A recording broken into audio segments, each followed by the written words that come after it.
बुद्धं शरणं गच्छामि, धम्मं शरणं गच्छामि, संघं शरणं गच्छामि. Cosmic event of Mahaparinirvana, but at the same time he is leaving behind a legacy in terms of relics. The term relic derives from a Latin term meaning remain. जिन्होंने बुद्ध को रूबरू नहीं देखा था, उन सब के लिए बुद्ध के अवशेष बुद्ध से कम नहीं थे. Buddha came at a time when India was facing lot of challenges. अब ये तो तय है कि बुद्ध का महापरिनिर्वाण होगा. कि वो स्वयं कहते हैं कि मैं चाहूं तो अनंत काल तक जी सकता हूं. रेलिक्स थे, उसको कलेक्ट करके एक जार में कुशीनगर के लोगों ने रखा. बुद्ध अपने समय के क्रांतिकारी थे और उनकी क्रांति इतनी बड़ी थी कि आज भी वो मनुष्यता को प्रभावित कर रहा है. It's an inspirational story.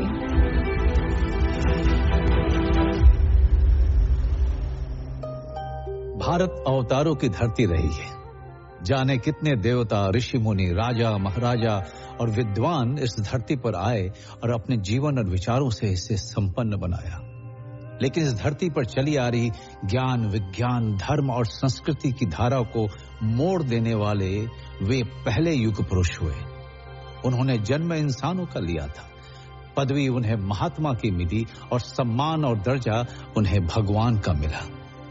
जी हाँ, सही समझे आप, मैं महात्मा बुद्ध की बात कर रहा हूं.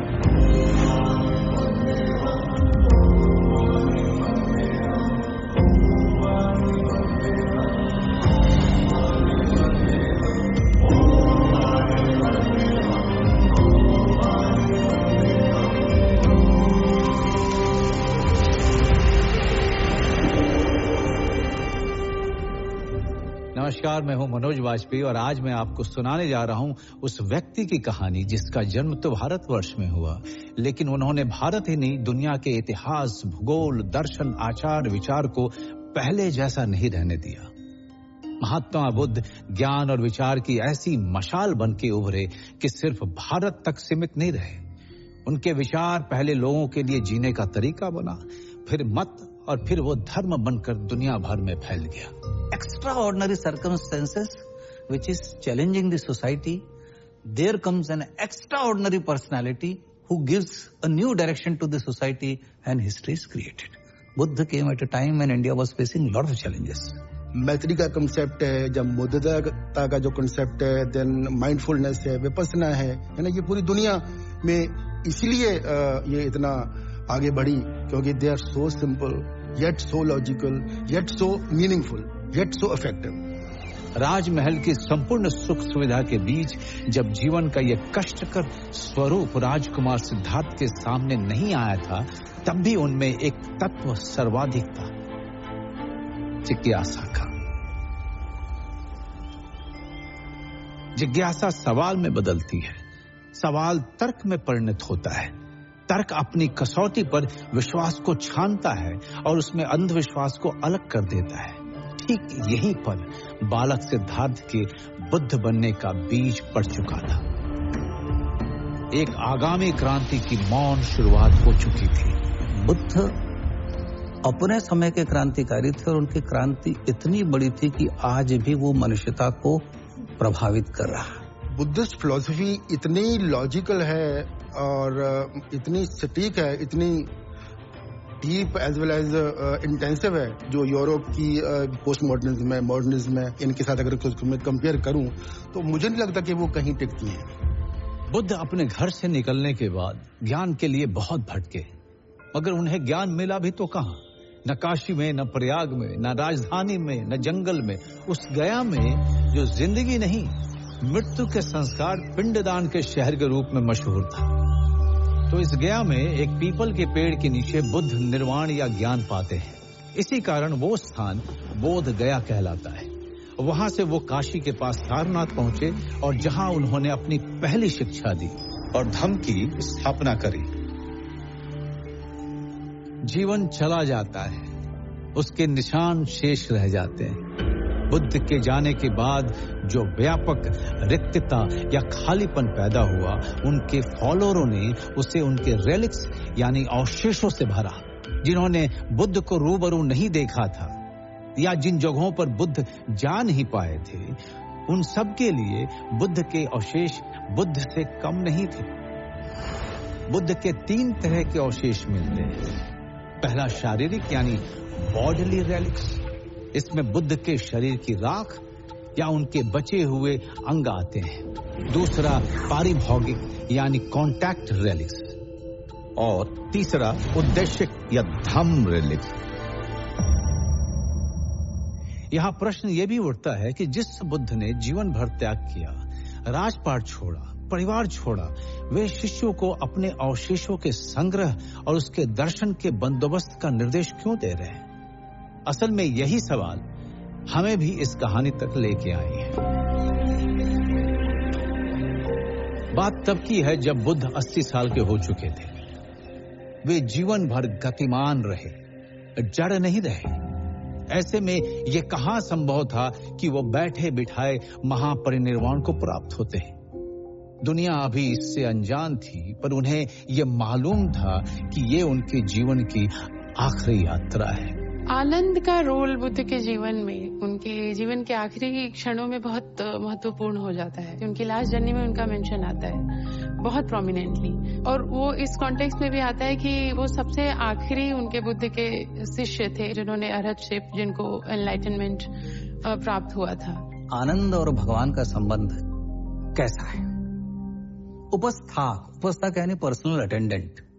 तो एक दिन भगवान ने कहा कि अब मेरी आयु हो गई है, मैं 60 वर्ष का हो रहा हूं, अब मुझे कोई उपस्थाक दिया जाना चाहिए जो निरंतर मेरे साथ रहे।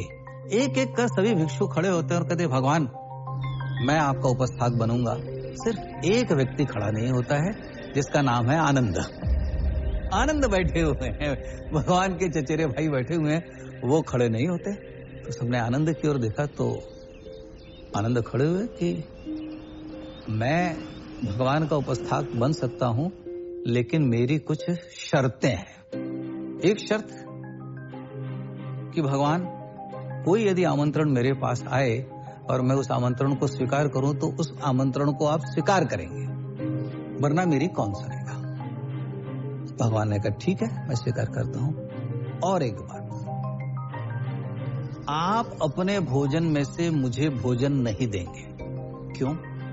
जाहिर सी बात है, ताकि और भिक्षु ये ना सोचें आनंद ने ये काम इसलिए चुना है कि आनंद को अच्छा भोजन मिलेगा। आप मुझे जहां हर जगह आपको आमंत्रण मिलता है वहां नहीं ले जाएंगे, ताकि और लोग ये ना सोचें कि आनंद ने ये काम इसलिए स्वीकार किया है कि आनंद भगवान के साथ भोजन के लिए। आप मुझे श्रेष्ठ चिवर, अच्छा चिवर चुनकर नहीं देंगे। मैं जो वस्त्र भिक्षा मांगकर ले आऊंगा मैं वही पहनूंगा। तो कितनी सुंदर कथा है कि एक चचेरा भाई अपने भाई का उपस्थाक रहता है और जीवन का उसको कोई लोभ नहीं है। वो कितनी शर्तें भगवान के साथ रखता है कि किसी के मन में कभी ये ईर्ष्या न हो कि मैंने ये लाभ के लिए किया।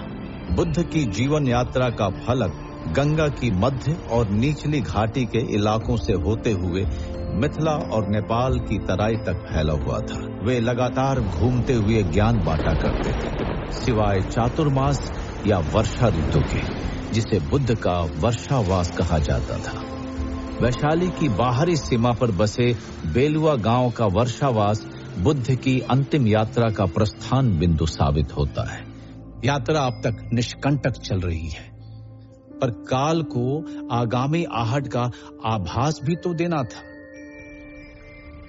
बुद्ध बीमार पड़ गए।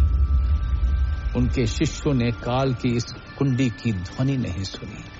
बुद्ध मुस्कुराए, अपनी संकल्प शक्ति से अपने को स्वस्थ किया और अगले पड़ाव चपाल चैत्य पहुंच गए। बुद्ध जानते थे उनका जाना इस दुनिया और विशेषकर उनके शिष्यों के लिए एक सदमा होगा, पर यदि आगत की पूर्व सूचना दे दी जाए तो वे बचे हुए समय में अपने को इसके लिए मानसिक रूप से तैयार कर पाएंगे। बुद्ध समझ गए थे कि महापरिनिर्वाण की घोषणा का सही समय आ गया था। उन्होंने अपने अभिन्न शिष्य आनंद को याद किया। आनंद बुद्ध के साथ 2.5 दशक से हैं। वे बुद्ध के इतने निकट हैं कि अक्सर उनकी बात कहने से पहले समझ जाते हैं। तो बुद्ध ने आनंद को बुलाया। बुद्ध उनसे कहते हैं, तुम बोलो तो मैं इस धरती पर तब तक रह सकता हूं जब तक ये धरती रहेगी। बुद्ध की बात बोलने से पहले समझ जाने वाला आनंद आज बोलने के बाद भी नहीं समझ पा रहे थे। यहां प्रश्न ये उठता है कि बुद्ध ने आनंद से ये बात क्यों कही, कि वो स्वयं कहते हैं बुद्ध कि मैं चाहूं तो अनंत काल तक जी सकता हूं। भगवान का यह तात्पर्य धम्म से है कि हम अक्सर व्यक्तियों को स्वीकार करते हैं, उनके विचारों को छोड़ देते हैं। यहां तथागत ने स्पष्ट कर दिया है कि बुद्ध से बड़ा बुद्ध का विचार है, धम्म है। तो जिस अनंत काल तक की बात हो रही है वह धम्म के संदर्भ में हो रही है।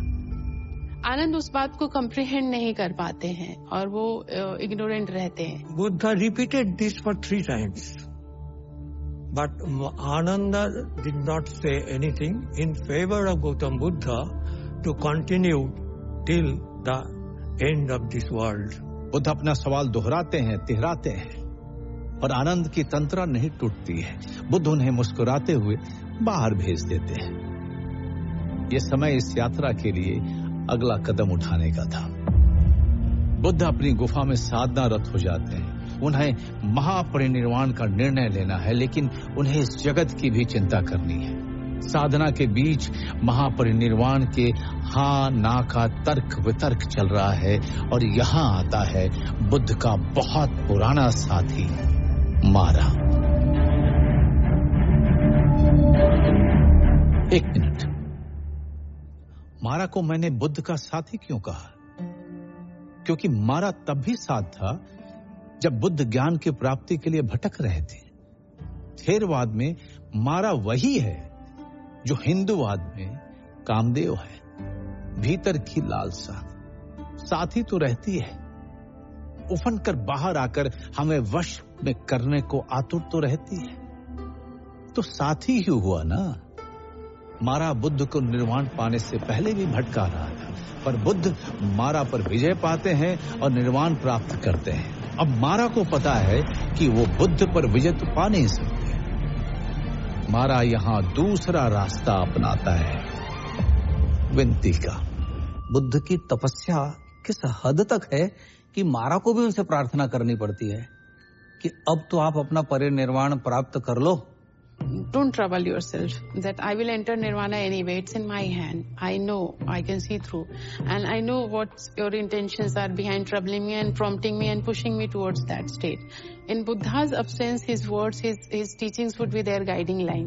But at the same time, he needs to address the people and the Sangha in a structured way. Buddha himself says, if I take Mahaparinirvana now, that will not be the justice to the monks, because it is my duty that before leaving this world, I should give my last deshana, last blessings to them.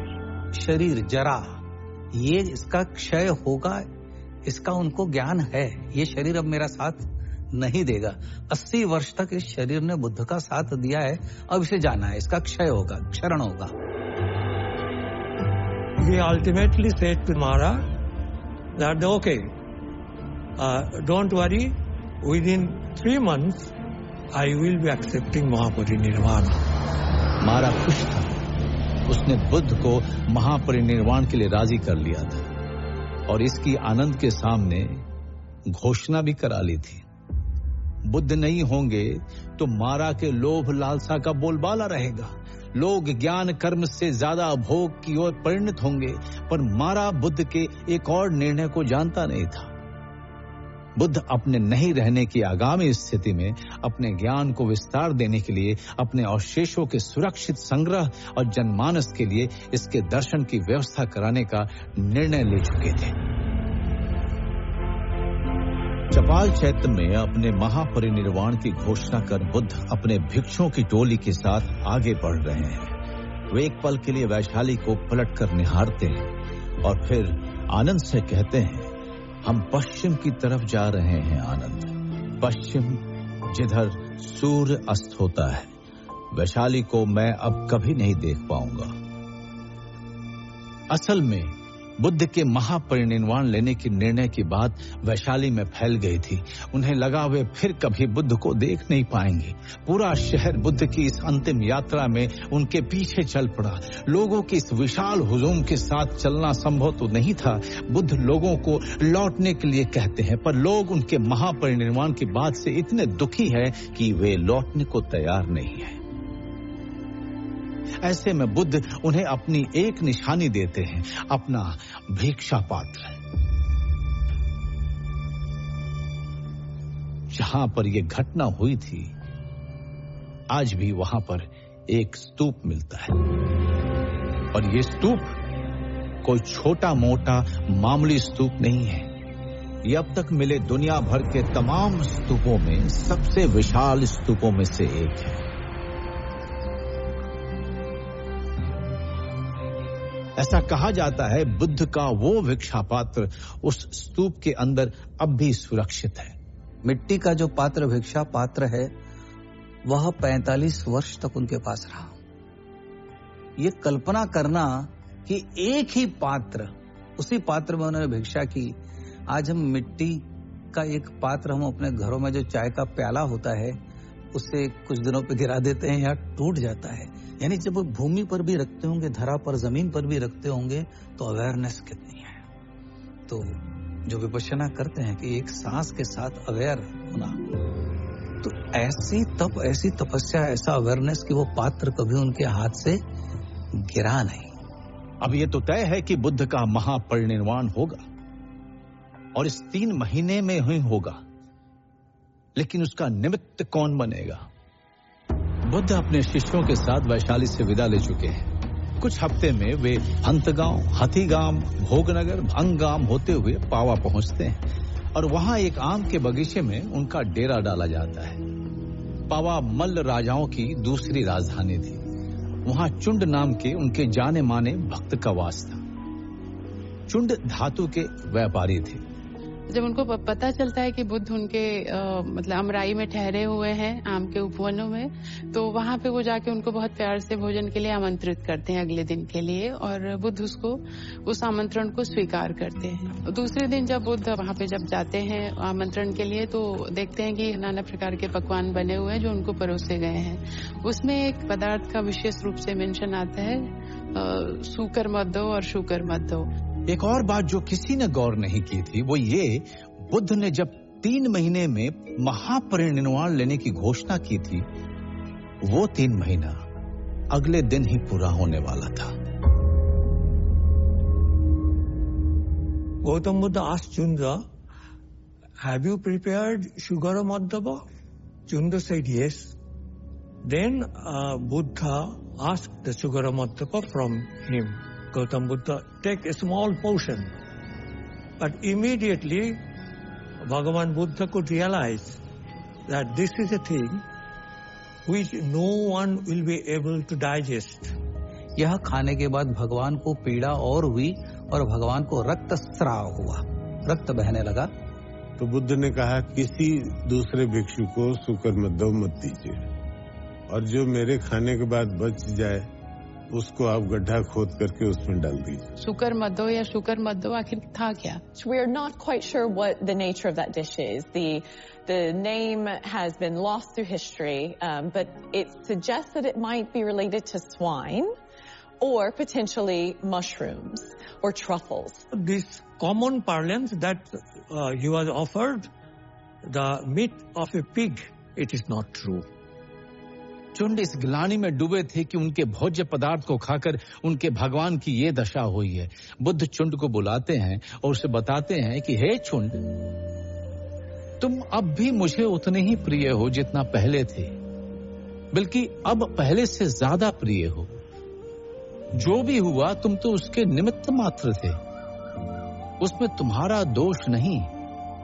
और वो चुंड के लिए भी संदेश देते हैं कि मेरे जीवन में 2 भोजन मेरे लिए सबसे महत्व के रहे हैं। एक सुजाता, जिसका भोजन करके मुझे सम्यक संबोधि प्राप्त हुई, ज्ञान प्राप्त हुआ, और दूसरा चुंड का भोजन, जिसे करने से मैं महापरिनिर्वाण प्राप्त कर रहा हूँ। चीजें जिस तरह से एक कॉस्मिक ऑर्डर में चल रही हैं, वहाँ पे चुंडा एक माध्यम बन रहे हैं।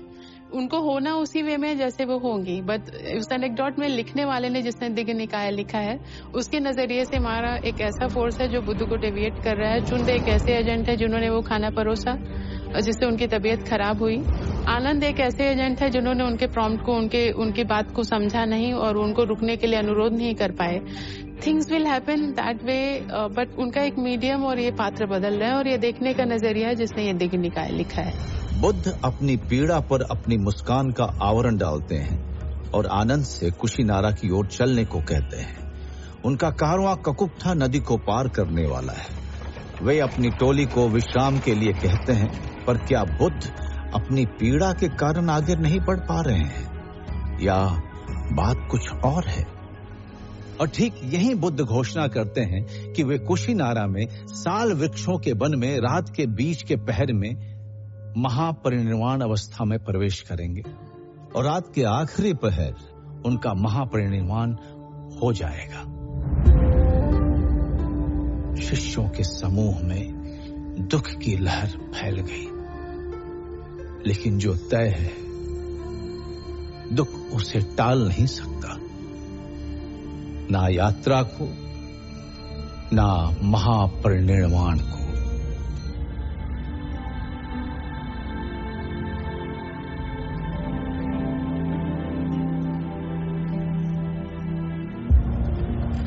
बुद्ध का कारवां हिरण्यवती नदी को पार कर तब के कुशीनारा और अभी के कुशीनगर के साल वृक्षों के उपवन में पहुंचता है, जहां 2 साल वृक्षों के बीच उनकी शैया लगाई जाती है।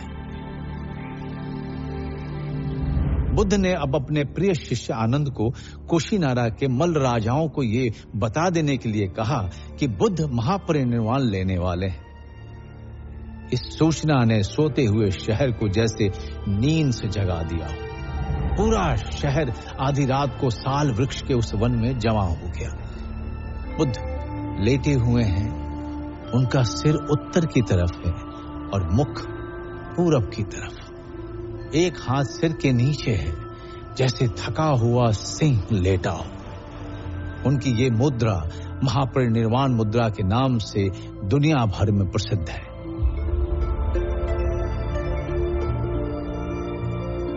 महापरिनिर्वाण से पूर्व उन्होंने एक ऐसी बात कही जो इस कहानी का भी एक नया मोड़ है। आनंद उनसे पूछते हैं कि उनके महापरिनिर्वाण के बाद उनके देह का क्या किया जाए, उनका आखिरी अनुष्ठान कैसे किया जाए। बुद्ध बोलते हैं, मेरे पार्थिव देह के साथ वही करना जैसा मरणोपरांत चक्रवर्ती सम्राट के देह का किया जाता है। किसी चक्रवर्ती राजा की मृत्यु हुई है, going back in history before Buddha और एनी अदर एनेक्डोट, सो हमें राजा दशरथ का एक रेफरेंस मिलता है वाल्मीकि रामायण में, अयोध्या कांड में पर्टिकुलरली। महाराज दशरथ को भी लकड़ी की तेल से भरी हुई द्रोणी में रखा गया था जब तक भरत नहीं आ जाते। तो भगवान बुद्ध को भी किसी की प्रतीक्षा है और वो है महाकश्यप, जो उस समय कुशीनारा में नहीं है, वे कहीं और है। यह बात लॉन्गर रन में ममीफाई करने की नहीं हो रही है, यहाँ कॉन्टेक्स्ट अलग है। उस बात को किस तरह से तब तक उसको प्रिजर्व किया जाए, उस कंडीशन में रखा जाए कि लोग उसको होमेज पे करें, वो विकृत न हो।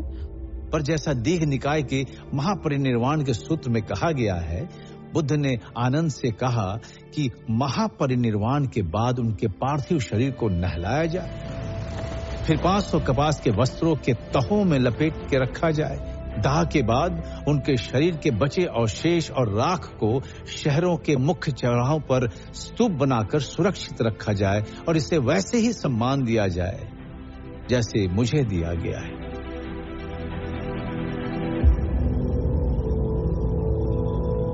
बुद्ध जैसे ही महापरिनिर्वाण को प्राप्त होते हैं, एक भूचाल आता है।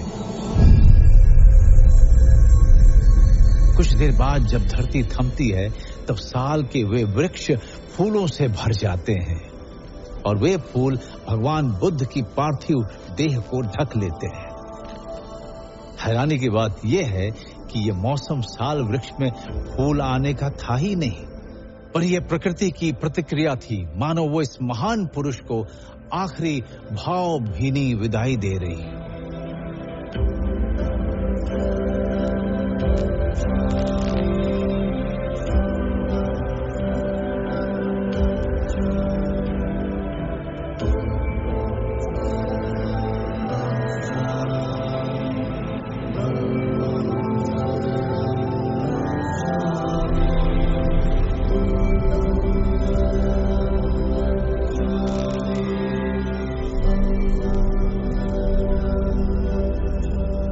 7 दिन तक उनका शरीर दर्शन के लिए रखा गया। उस समय षोडश यानी 16 महाजनपद थे, उनमें से ज्यादातर बुद्ध को मानने वाले थे। वे सब वहां पहुंच जाते हैं। When news started to spread, people wanted to come and venerate the body of the Buddha before it goes through the process of the final cremation. And of course, Kushinagar was in the Malla kingdom, and the Mallas had long been supporters and advocates and worshippers of the Buddha. Kushinara के मल्लों को बुद्ध के महापरिनिर्वाण का दुख तो था, पर उन्हें ये गौरव भी मिला था कि तथागत का महापरिनिर्वाण उनके राज्य में हुआ। उन्होंने पूरे शहर में बुद्ध की अंतिम यात्रा निकालनी चाहिए। मल्लों द्वारा जब बुद्ध की चिता को अग्नि देने के सभी प्रयास विफल हुए, तब अनिरुद्ध उन्हें समझाते हैं कि बुद्ध के जाने माने शिष्य महाकश्यप 500 बौद्ध भिक्षुओं के साथ बुद्ध के अंतिम दर्शन को आ रहे हैं। तथागत चाहते थे उनका आखिरी अनुष्ठान महाकश्यप और उन भिक्षुओं के आने के बाद ही किया जाए। अंत में जब महाकश्यप और 500 भिक्षुओं की टोली वहां पहुंचती है, वे बुद्ध के बताए हुए तरीके से उनकी आखिरी रस्में करते हैं। महाकश्यप चिता को अग्नि देने के लिए मशाल लेते हैं, पर ये क्या, उनके जलाने से पहले बुद्ध की चिता खुद प्रज्वलित हो गई। ये अग्नि सामान्य अग्नि नहीं थी, ये शीघ्र बुद्ध की बची हुई देह को जला देना चाहती थी, तभी वर्षा होती है। पर वो वर्षा बुद्ध की चिता बुझाती तो है, पर जलने के बाद और अंत में बचता है तथागत के कपाल का एक हिस्सा, उनके 4 दांत और कंधे के नीचे की हंसने की 2 हड्डियां, ढेर सारी राख और crystals. What are we getting out of that? Not just the cosmic event of Mahaparinirvana, but at the same time he is leaving behind the legacy in terms of relics. And the cult of relics starts from here. The term relic, which is used in English, is derives from a Latin term meaning remains or what is left behind. Relics and stupa is synonymous in case of Gautam Buddha. Last rites होने के बाद relics थे, उसको collect करके एक jar में कुशीनगर के लोगों ने रखा। जो मल्ल शासक थे उनका एक काउंसिल हॉल था, उस काउंसिल हॉल में उसको ले आके रखा गया। गाजे बाजे के साथ, तरह तरह के फेस्टिविटी के साथ पब्लिक के दर्शन के लिए संभवतः रखा गया होगा। इस सीन को जिस तरह से इंडियन आर्ट पे डिपिक्ट किया गया है, विदिशा से एक पैनल मिलता है जहाँ पे असभय दानम there is a inscription and relics are shown to be kept there. And that is how people they came and they paid the homage. At the same time, they are also celebrating. तो उत्सव है, नृत्य है, गान है। There are 8 clans were present at that time. They all wanted to have part of Buddha's body as a relics. Buddha ने महापरिनिर्वाण कुशीनारा में लिया है, तो मल्लों को लगता है भगवान के इन अस्थि अवशेषों पर कुशीनारा के मल्लों का अधिकार है। वे उसे लेकर एक संस्थागार में रखते हैं। कहीं न कहीं मल्लों को इस बात का आभास जरूर है कि भगवान बुद्ध के अनुयायी कई महाजनपदों में है जो इसके लिए मांग करने आएंगे। और जैसा हम जानते हैं, जब अजातशत्रु को ये खबर पहुंची, अजातशत्रु अब उनका अनुयायी बन चुका है और वो चाहता है कि भगवान के अस्थि अवशेष मगध में आए। उन्होंने अपने एक मैसेंजर को भेजा कि चूंकि मैं क्षत्रिय वंश का हूँ और तथागत बुद्ध का एक नाम जो उनको बहुत आदर के साथ दिया गया है, भी क्षत्रिय शाक्य क्षत्रिय थे, तो उस लिहाज से मेरा एक राइटफुल शेयर बनता है और वो मुझे दिया जाए। अजातशत्रु पहले तो वो संदेश देना चाहता है कि भगवान के अवशेष मुझे दिए जाएं, पर वो जानता है कि कुशीनारा के मल्ल इतनी आसानी से नहीं देंगे, तो वो उनके साथ युद्ध करने की तैयारी के साथ सेना लेकर चल पड़ता है और कुशीनारा के बाहर आकर मल्लों को संदेश भेजता है। मल्ल देने के लिए तैयार नहीं है और ऐसी स्थिति आ गई है कि भगवान बुद्ध की अस्थियों को लेकर युद्ध होगा, क्योंकि और भी जनपदों के लोग जिनकी भगवान में आस्था थी वे सब आए। Lichavis of Vaishali also sent the messenger that we also belong to the Kshatriya clan, and Buddha himself came from the same Kshatriya caste, the warrior caste, and we claim a share in his bodily remains. शाक्यास जो उनका पैतृक वो है, उनका तो claim बनता ही था कि भाई हमारा ही होना चाहिए. Brahmanas of Betodipa, they claim that we are the Brahmins, so we should get a part of the Buddha's body. जैसे अलकप एक जनपद था, उसके बुली लोग वो वहाँ आए, रामग्राम के कोलिये आए. इवन आर्कियोलॉजिकल रेफरेंस अगर आप बोले तो सांची में जो सदर्न गेट है, वहाँ जो शुंगा पीरियड का रेलिंग है, उस पर जो कार्विंग्स है, उसमें यही कहा गया, नैरेटिव यही है कि उसी वॉर का वो डिपिक्शन है वहाँ. संघर्ष होने को है, और ऐसे में द्रोण नाम का एक ब्राह्मण उन सबको कहता है कि भगवान बुद्ध के हम सभी उत्तराधिकारी हैं, सभी पर उनका अधिकार है, तो बजाय इसके लिए हम लड़ें, क्यों नहीं हम भगवान के पवित्र अवशेषों को आपस में बांट लें. तो जो रेलिक्स, डिस्ट्रीब्यूशन ऑफ रेलिक्स की कहानी है, ये यहां से प्रारंभ होती है.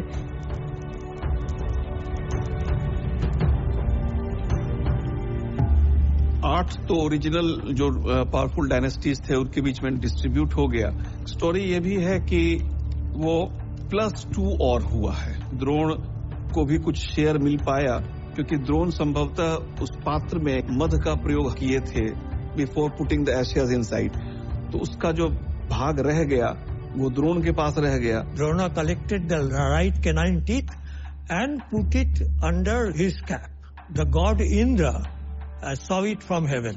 Indra thought that Drona will not be able to give proper respect to the Sharira Dhatu of Gautama Buddha.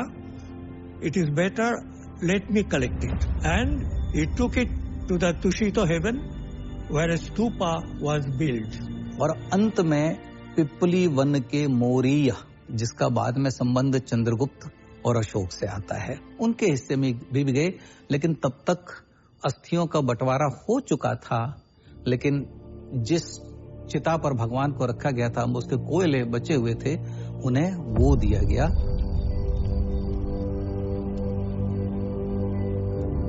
Ajatashatru ने तो कुशीनारा से मगध तक बुद्ध के अस्थि कलश के साथ मानो एक भव्य जुलूस निकाल दिया था. इस प्रकार विभिन्न जनपदों और राज्यों में बुद्ध के पवित्र अवशेषों पर स्तूपों का निर्माण कर उन्हें ससम्मान स्थापित किया गया. इस तरह तथागत के बचे हुए अवशेष देश के अलग अलग कोनों में 8 स्तूपों में सजकर सुरक्षित हो गए, पर बाद में मिले केवल 2 स्तूप. लिच्छवी थे वैशाली के, उन्होंने जो स्तूप बनाया था वो मिट्टी का स्तूप है, और आज भी वैशाली में जो राजा विशाल का गढ़ है उसके पास वो स्थित है, और वहाँ एक्सकवेशंस हुए थे, वहाँ से अस्थि अवशेष प्राप्त हुए थे.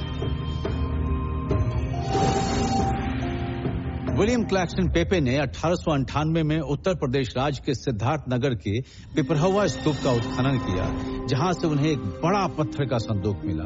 उसमें हड्डियों के टुकड़े, राख और प्रेशियस स्टोन से भरे 5 छोटे कलश थे. इन कलशों में से एक पर ब्रह्मी शिलालेख था, जिसमें लिखा था, दिव्य गौतम बुद्ध का ये अवशेष मंदिर शाक्य सुकीर्ति भाइयों का दान है, जो उनकी बहनों, बेटों और पत्नियों से जुड़े हैं. इस अवशेष में बुद्ध की हड्डी के टुकड़े थे. पिपरावा का जो एक्सकवरी थी रेलिक कैस्केट की, वो अपने आप में ग्राउंड ब्रेकिंग थी. अस्थिअवशेष भी थे और सोने, चांदी और सेमी प्रेशियस स्टोन्स के अवशेष थे. वो बहुत सारे अभी भी म्यूजियम में वहाँ रखे हैं. कुछ पेपी की जो फैमिली थी जो लंदन चले गए, वो उन लोगों ने वहाँ रखे हैं. उन्होंने जो वो अवशेष थे वो सियाम यानी थाईलैंड के राजा को अर्पित कर दिए. इसके 2 साल बाद कुछ अवशेष जो उनके पास और थे, उन्होंने जापान के बौद्ध भिक्षुओं को दे दिए. इन अवशेषों के विश्लेषण से ये मालूम हुआ कि अस्थि कलश पर लिखे इंस्क्रिप्शन बुद्ध के समय से नहीं मेल खाते. इस परिणाम ने विद्वानों की उपलब्धि को चुनौती दी कि अगर ये बुद्ध के समय से नहीं है तो ये किस समय अवधि के हैं. इस चुनौती को स्वीकार करते हुए के.एम. श्रीवास्तव ने फिर से उसी जगह पर उत्खनन शुरू किया और ठीक पेपे के उत्खनन किए हुए स्तर से निचले स्तर पे उन्हें 2 अस्थि कलश और उनमें रखे बुद्ध अवशेष एवं क्रिस्टल्स मिले। पेपे का जो एक्सकवेशन रहा वो मैक्सिमम मौर्यन पीरियड तक ही लिमिटेड रहा। 1970 के दशक में फिर से एक्सकवेशन हुआ और उस स्थान से नीचे और भी अस्थिअवशेष प्राप्त। तो अब विद्वानों में आपस में मतभेद है कि जो ओरिजिनल 1890 के दशक में जो अस्थिअवशेष मिले थे, जिनके ऊपर एक अल्बास्टर का घड़ा था और उसके ऊपर लिखा हुआ था पाली में कि इसमें शाक्यों के राजकुमार और भगवान बुद्ध की अस्थि के अवशेष हैं और साथ साथ शाक्यों में जो उनके वंश में उनके भाई बहन और दूसरे लोग हैं उनके भी अवशेष हैं। तो क्या ये अस्थियां भगवान बुद्ध की हैं या जो उस घड़े में पहले मिली थी वो बुद्ध की हैं? ये थोड़ा सा विवाद का विषय है, लेकिन इतना निश्चित है कि ये अस्थियां बुद्ध की भी हैं और उनके क्लैन के जो दूसरे लोग थे, उनके भाई बहन और परिवार के लोग, उन सब की अस्थियां हैं। एक ही स्थान में 2 भिन्न स्तर से बुद्ध के अवशेष प्राप्त होना ये एक असामान्य घटना थी और इस गुत्थी का समाधान छुपा था भारत के गौरवमय इतिहास के सबसे महत्वपूर्ण और शक्तिशाली साम्राज्य मौर्य साम्राज्य। जी हाँ, हम बात कर रहे हैं सम्राट अशोक की। 19वीं सदी के पहले चौथाई हिस्से तक किसी को पता नहीं था कि भारत में अशोक नाम का कोई राजा था या हमारे देश में बुद्ध धर्म इस लेवल का था। मोहम्मद तुगलक के पास एक स्तूप आया, उसके ऊपर भी ब्राह्मी स्क्रिप्ट लिखा हुआ था। किसी को कुछ पता नहीं था कि ये क्या है। एक स्कॉलर प्रिंसिप जिनका नाम था, उन्होंने उस स्क्रिप्ट को 30 साल लगाए उसको डिसाइफर करने के लिए। उनकी डिसाइफर करने के बाद पता चला कि ये ब्राह्मी स्क्रिप्ट है और कोई अशोक नाम का कोई राजा था जिसने बुद्ध धर्म को पूरे देश में फैलाया। It is said that he built 84,000 stupas in his entire empire. His empire ranging from Afghanistan almost to the southern end of the Bharatavarsha. कई बार ये देखने में आता है कि पहले स्तूप बनाया गया होगा वो मड ब्रिक्स से बना हुआ है, जबकि दूसरी लेयर वो बर्न्ट ब्रिक्स की बनी हुई है। ये एक लेटर एडिशन हो सकता है और इस बात को प्रूव करता है कि जो ओरिजिनल स्तूप रहा होगा उसको ओपन करके अशोक ने वहाँ पे उसको एनलार्ज करवाया और उसमें बर्न्ट ब्रिक्स का इस्तेमाल किया। अगर आज पूरे एशिया में बुद्ध धर्म है तो वो अशोक के प्रयासों की वजह से है। ऐसे तो सम्राट अशोक बुद्ध के ज्ञान से पहले से परिचित थे, पर मानने वाले नहीं थे। कलिंग युद्ध में अभूतपूर्व रक्तपात देख के अशोक का हृदय परिवर्तन होता है और बुद्ध से उनका परिचय अब बुद्ध पर विश्वास में बदल जाता है। वे हिंसा का मार्ग छोड़ धर्म का कल्याणकारी रास्ता चुनते हैं। बुद्ध के ज्ञान और करुणा की छाव में मानव कल्याण और बौद्ध धर्म के प्रचार को ही अपने जीवन का लक्ष्य बना लेते हैं। जो भी व्यक्ति सच्ची आस्था के साथ बौद्ध धर्म में धातु अवशेषों पे वो स्तूप बनवाएगा, he will be entitled to certain good fortune, like certain merits. कहते हैं मोगली पुत्र तिस्त की प्रेरणा से ही अशोक अपने समय के सभी 8 स्तूपों पे जाते हैं।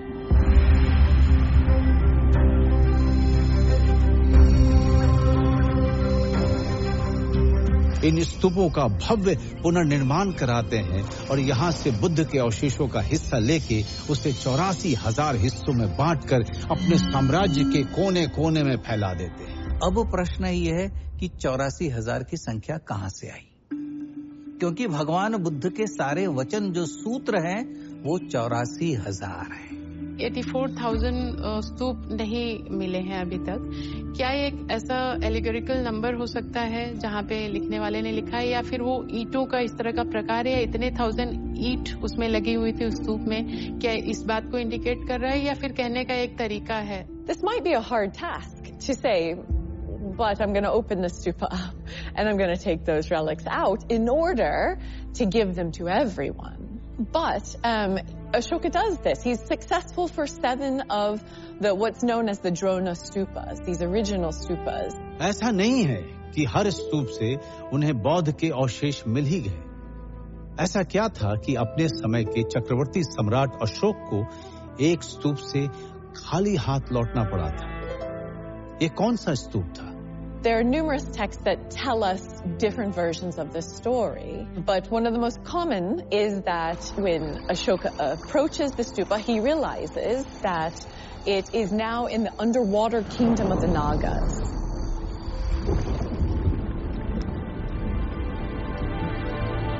इसी बात का वर्णन अशोक अवदान भी करता है, and as a testimony to that, at Amravati we see that Nagas entangled and they are guarding a stupa. The 2nd century CE Amravati stupa has a relief carving which is now known as the stupa venerated by elephants.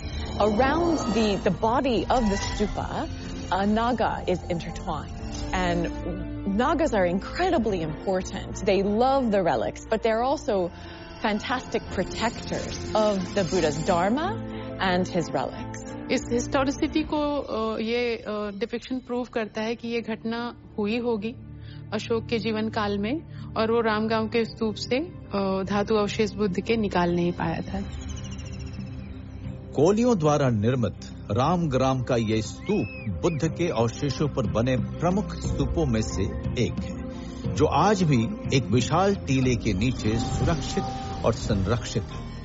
क्योंकि यहाँ आज तक खुदाई नहीं की गई, इसलिए पुख्ता तौर पर तो कुछ नहीं कहा जा सकता, पर ऐतिहासिक तौर पर ऐसा दावा किया जाता है कि बुद्ध के अस्थि कलशों में से एक यहीं सुरक्षित है. ये जगह वर्तमान में यूनेस्को वर्ल्ड हेरिटेज साइट के अंतर्गत आती है. दुनिया के इतिहास में इसकी जो मिसाल कहीं नहीं मिलती है. दूसरे देशों के लोग राजदूत भेजते थे, इन्होंने धर्मदूत भेजे. तो उन्होंने बुद्धिज्म को न केवल एक्सेप्ट किया, बल्कि अपने बेटी संघमित्रा और बेटे महेंद्र को भी उस उद्देश्य से भेजा जहाँ पे वो जाके बुद्धिज्म को प्रोपेगेट कर सके. He sent his daughter, and she wanted to go, Sanghamitra.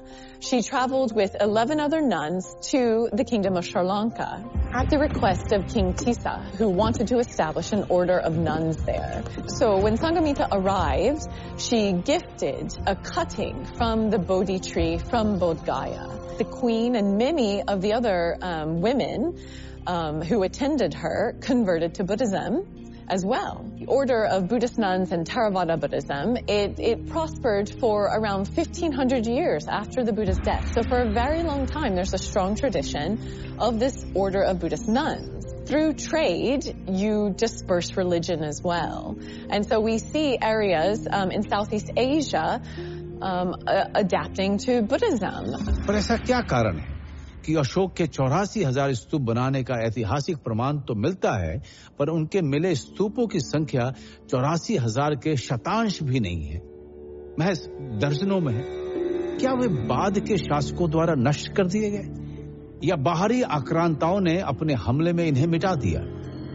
क्या बाद में बौद्ध धर्म के ये अवशेष स्थानीय शासकों और विदेशी हमलावरों दोनों की हिंसा और क्रूरता का शिकार बने? खुद बोध गया का बोधि वृक्ष भी कई बार कई शासकों के द्वारा काटा गया. Many of the stupas were damaged by locally. They have taken away the stones or the bricks and built up their home. कई स्तूपों को लोगों ने डिस्ट्रॉय कर दिया, उनका विनाश कर दिया इस आशा में कि इनमें कोई बहुत खजाने हैं. जो इस्लामिक पीरियड आया या जो इन्वेडर्स का जो हमारे यहाँ वो हुआ, तो उसमें कहीं ना कहीं हम लोग बहुत कुछ लूज किए हैं. Later kings हुए, they were like Vaishnav and Shaiv, and they had inclination towards supporting those religions, but at the same time the inside structure of Buddhism itself, like inside corruptions, also contributed a lot to the way the Sangha slowly moved towards decay. कुछ text जो बाहर चले गए, खास करके श्वेनसांग और फाहियान जो copy करके ले गए, उन सोर्सेस को बेस करके हम लोग आज इतिहास को देखने का प्रयास करते हैं, क्योंकि हमारे अपने ओरिजिनल सोर्सेस तो नष्ट हो गए। आज भी बुद्ध के अवशेष देश के भीतर उत्तर प्रदेश, बिहार, पश्चिम बंगाल, आंध्र प्रदेश, तमिलनाडु, मध्य प्रदेश, गुजरात, महाराष्ट्र और दिल्ली में तो मिलते ही हैं। देश के बाहर श्रीलंका, जापान, थाईलैंड, म्यांमार, चीन, कोरिया, तिब्बत, नेपाल आदि देशों में मिलते हैं। इन अवशेषों को आप निर्जीव अवशेष न समझें। ये अवशेष अभी भी इन देशों में फैले बुद्ध के मानने वालों के लिए मिलने जुलने, सांस्कृतिक लेन देन और विचार विमर्श का कारण बनी हुई है। इन अ वे उनके लिए एक बुद्धा के ही एक प्रेजेंस का एक फॉर्म है। तो जो रिलिक फेस्टिवल्स हैं उसमें आप देखेंगे पूर्णिमा के दिन वहाँ पे प्रोसेशन निकलता है, exactly the way relic portions were distributed after Buddha's death. Likewise, the royal procession, the way each king took away their share, उसी सीन को इनेक्ट करते हुए they pay their homage to the relics, and for them it's like celebration of continual presence of the Buddha himself.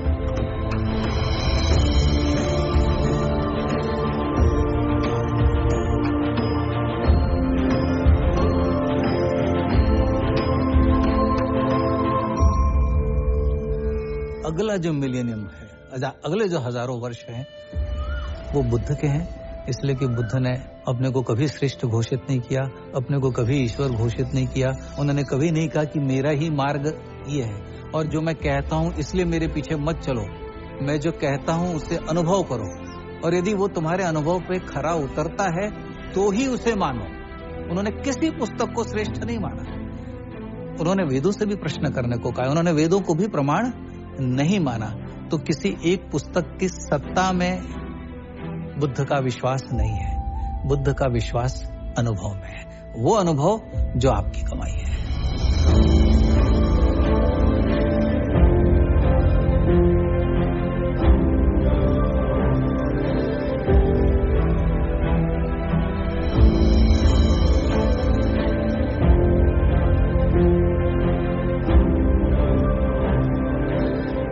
असल में बुद्ध का समूचा जीवन और उनका पूरा सिद्धांत 3 चीजों पर टिका था: बुद्धि, साहस और करुणा।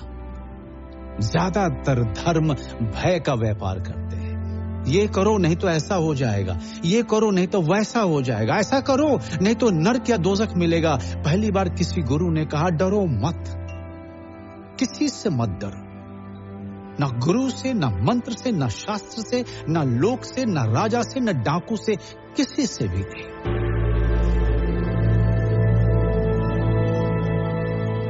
हम इस कहानी को यहां रोक रहे हैं, खत्म नहीं कर रहे हैं, क्योंकि महात्मा बुद्ध के जीवन के आखिरी निर्णय से शुरू हुए उनके अवशेषों की कहानी को ना तो हम खत्म कर सकते हैं, ना कोई और।